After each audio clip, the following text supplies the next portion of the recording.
और जामताड़ा नगर पंचायत अध्यक्ष पद को लेकर बीजेपी संगठन में बड़ा पॉलिटिकल डेवलपमेंट सामने आया है। वरिष्ठ नेत्री बबीता झा ने पार्टी समर्थित प्रत्याशी रीना कुमारी के समर्थन में अपना नामांकन वापस ले लिया है। जिला अध्यक्ष सुमित सोरेन ने बताया कि भले ही नगर निकाय चुनाव नॉन पार्टी बेस हो, लेकिन संगठन ने समाजसेवी कार्यकर्ताओं को सपोर्ट देने का फैसला किया है। प्रदेश नेतृत्व के निर्देश पर बबीता झा ने संगठनात्मक अनुशासन दिखाते हुए ये कदम उठाया है। उन्होंने साफ कहा है कि निष्ठा को मजबूती और निष्ठा को मजबूरी और बगावत को मजबूती नहीं समझना चाहिए। वहीं बबीता झा ने भी पार्टी के फैसले का सम्मान करते हुए रीना कुमारी के पक्ष में एकजुटता दिखाई। अब देखना होगा कि इसका चुनावी असर क्या होता है।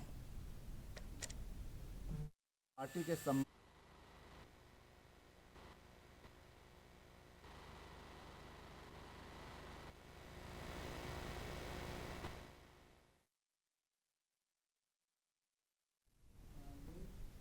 गढ़वा में डीसी दिनेश यादव की अध्यक्षता में कलेक्ट्रेट में आज जनसुनवाई कार्यक्रम आयोजित किया गया और इस दौरान जिले के विभिन्न प्रखंडों से आए ग्रामीणों की समस्याएं बारी बारी से सुनी गई। फरियादियों ने राशन, पेंशन, भूमि विवाद, अवैध कब्जा, आवास, मुआवजा योजनाओं का लाभ, अतिक्रमण, रोजगार और बकाया मजदूरी जैसी समस्याएं उठाई। डीसी ने सभी मामलों को गंभीरता से सुना और संबंधित विभागीय पदाधिकारियों को समयबद्ध समाधान के लिए निर्देश दिए। इस कार्यक्रम का उद्देश्य जनता की समस्याओं को तुरंत और प्रभावी समाधान से सुनिश्चित करना था।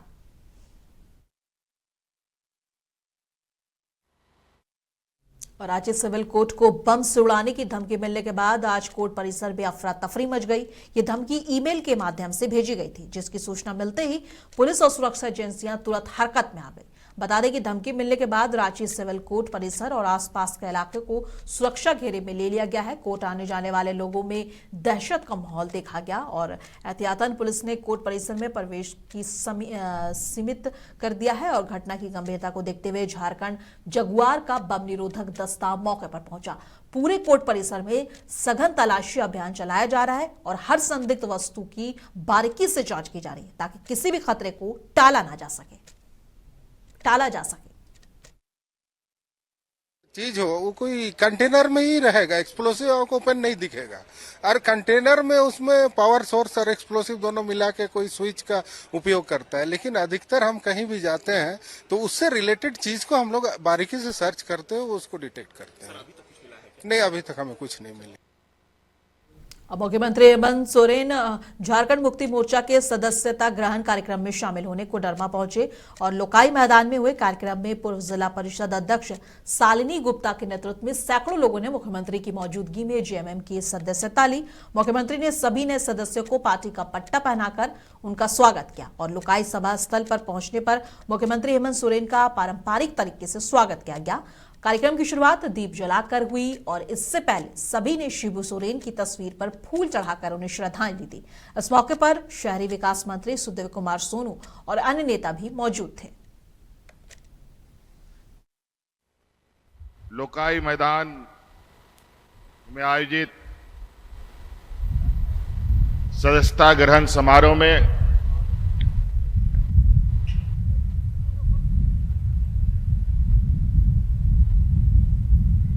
आए हुए आप सभी को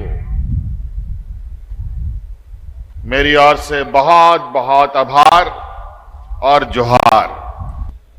सदस्यता ग्रहण में मुख्य रूप से शालिनी गुप्ता जी और उनके साथ सैकड़ों लोग जिन्होंने आज झारखंड मुक्ति मोर्चा पर अपना आस्था जताया, उन सभी का भी मैं हार्दिक अभिनंदन करता हूं और पार्टी में इनका स्वागत करता हूं। आज कोडरमा जिला में झारखंड मुक्ति मोर्चा अपने राजनीतिक कार्यक्रमों को आगे बढ़ाते हुए एक और कड़ी झारखंड मुक्ति मोर्चा में आज जुड़ा और वो कड़ी है शालिनी गुप्ता जी और यहां उपस्थित सैकड़ों महिलाएं, नौजवान, बड़े बुजुर्ग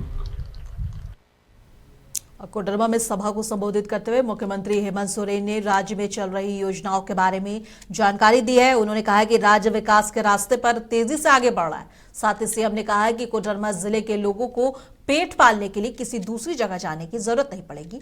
इसके लिए हमारी सरकार लगातार काम कर रही है।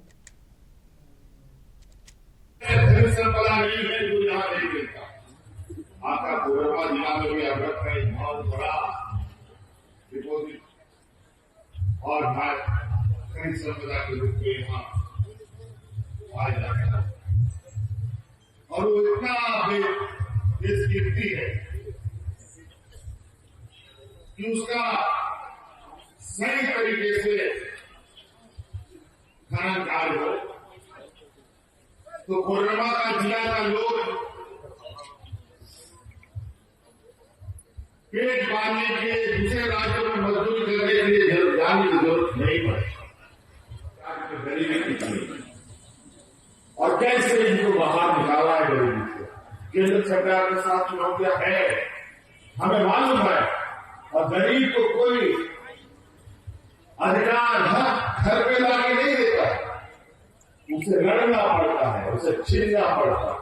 तो हमारा जो भी अधिकार है केंद्र सरकार उसे लड़ने लेना हो तो लिया जाएगा, कानूनी लड़ाई लड़ना हो तो लड़ा जाएगा, राजनीतिक लड़ाई लड़ना होगा तो लिया जाएगा, लेकिन अपना हक अधिकार लेके हम लोग हैं।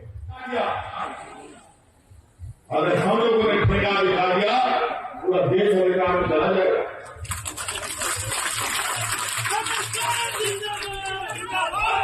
हम लोग इस संघीय भावना में कुत्ते बिल्ली की तरह नहीं लड़ना। आप लड़िए, आप राजनीतिक और लोकतांत्रिक ढंग से लड़िए। अगर उस तरीके से भी लड़ना होगा तो उसमें भी ताकत पीछे नहीं है। हमारे पास इतनी ताकत है और वो ताकत उनको भी मालूम है। देशम गुरु शिबू सोरेन की जीवनी पर एक 3 घंटे की फिल्म बनने वाली है। इसको लेकर पर्यटन मंत्री सुदेवी कुमार सोनू उन आंदोलनकारियों से मिल रहे हैं जिन्होंने संघर्ष के दिनों में गुरुजी के साथ कंधे से कंधा मिलाकर लड़ाई लड़ी थी। इसी कड़ी में मंत्री सुदेवी कुमार सोनू धनबाद के राजगंज प्रखंड स्थित लाठाटांड गांव पहुंचे, जहां उन्होंने झारखंड आंदोलनकारी शंकर किशोर महतो से मुलाकात की। बता दें, शंकर किशोर महतो दिशोम गुरु शिबू सोरेन के संघर्षकालीन साथियों में से एक रहे हैं। और मंत्री ने बताया कि स्वर्गीय शिबू सोरेन पर एक 3 घंटे की फिल्म बन रही है, जिसको लेकर रिसर्च किया जा रहा है। क्योंकि संगठन में, पार्टी में आंदोलन के दरमियान बहुत देर बाद मुलाकात हुई। हम पड़ोस के जिले से आते हैं। दादा लोग जिस समय राजनीति में सक्रिय थे उस समय हम लोग छोटे स्तर के कार्यकर्ता थे, तो बहुत मेल मिलाप नहीं। मेरे मन में भी ख्याल आया कि चल के मिलेंगे, क्योंकि गुरु जी के साथ रहे लोग अब बड़े सीमित हो गए, बहुत कम बचे, जिनसे फर्स्ट हैंड इन्फॉर्मेशन ये मिल सके कि उस दौर में आंदोलन के स्वरूप कैसे निर्धारित हुए, उस दौर में आंदोलन कैसे चला। ये बातें हम लोगों ने सुनी है, लेकिन जिन लोगों ने उसको देखा है, महसूस किया है और जो उसका हिस्सा रहे हैं, उनकी जबानी वो बातें ज्यादा तथ्यात्मक होंगी। सर, मैंने आते ही बताया इनको कि गुरुजी पर एक फीचर फिल्म 3 घंटे की बनने की संभावना है, जिसकी रिसर्च टीम 1 महीने के अंदर में झारखंड आने वाली है। तो जहां जहां गुरुजी के संपर्क में रहे हुए लोग हैं, उनकी सूची तैयार करके उस रिसर्च टीम को हम देंगे। वो लोग आएंगे, इनसे मिलेंगे, इनके अनुभवों को जानेंगे, उस दौर की राजनीतिक परिस्थितियों को समझेंगे, राजनीतिक घटनाक्रमों को समझेंगे, जिससे कि कोई फिल्म अगर बने तो वो तथ्यों पर आधारित हो, कपोल कल्पनाओं पर और किस्सों पर आधारित ना हो। और तथ्यों को बताने वाले ऐसे ही लोग हैं जिन लोगों ने गुरुजी के साथ संघर्ष किया। कटिहार के फलका प्रखंड में आंगनबाड़ी केंद्रों की हकीकत बेहद चिंताजनक है। सरकार की महत्वाकांक्षी योजनाएं जो कि बच्चों और गर्भवती महिलाओं के लिए है, यहां कागजों तक सिमट कर रह गई है। मुंसिफ टीवी की ऑन द स्पॉट जांच में भंगा पंचायत के कई आंगनबाड़ी केंद्रों पर बहुत कम बच्चे मिले। कहीं सेविका गायब थी तो कहीं बच्चों को नाश्ता, दूध या मौसमी फल तक नहीं दिया गया था। कई केंद्र बिना भवन और बिना चापाकल और बुनियादी सुविधाओं के से चल रहे थे। सबसे चौंकाने वाली बात यह है कि 14 बच्चों के लिए 3 किलो चावल की रसोई बताई गई, जबकि इतना चावल 40 बच्चों के लिए तय है। इससे लूट खसोट की आशंका गहराती है। और वार्ड सदस्य संघ के अध्यक्ष कृष्णा आदित्य ने कहा है कि फलका में आंगनबाड़ी योजना का लाभ बच्चों तक सही ढंग से नहीं पहुंच रहा है। अब सवाल है कि जिम्मेदार पर कार्रवाई कब होगी और कब इसको लेकर बच्चों को सही चीजें उपलब्ध कराई जाएंगी। सरकार एससीडीएस के लिए बाल संरक्षण वगैरह के लिए सब कुछ उपलब्ध कराती है, लेकिन जो नीचे स्तर के पदाधिकारी, कर्मी और जो सेविका है, सहायिका है, इन लोगों के द्वारा कार्य देखा जाए तो नहीं किया जाता है, किसी भी तरह से नहीं किया जाता है कार्य। आप आंगनवाड़ी की जो यहाँ एससीडीएस की जो सीडीपीओ होती है, उनके द्वारा देखा जाए तो निगरानी मुख्य रूप से कुछ नहीं किया जाता है। अगर वो टाइट होकर के कार्य करे, हम सही ढंग से कार्य करें, तो हमें लगता है कि फलका प्रखंड में एससीडीएस में जो कमी है ये सब खत्म हो सकती है।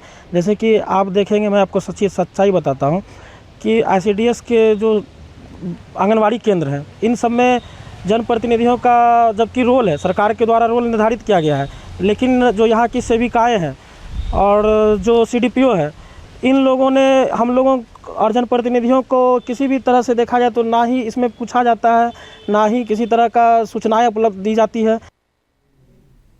गिरिडीह जिले के बागौदर थाना क्षेत्र के कारी पहाड़ी हत्याकांड का पुलिस ने खुलासा कर दिया है। इस मामले में पति और सास समेत कुल 5 आरोपियों को गिरफ्तार किया गया है। एसपी डॉक्टर विमल कुमार ने प्रेस कॉन्फ्रेंस कर बताया है कि 30 जनवरी को जंगल से एक अज्ञात महिला का अधजला शव बरामद हुआ था, जिसकी पहचान बाद में शाहीन परवीन के रूप में हुई।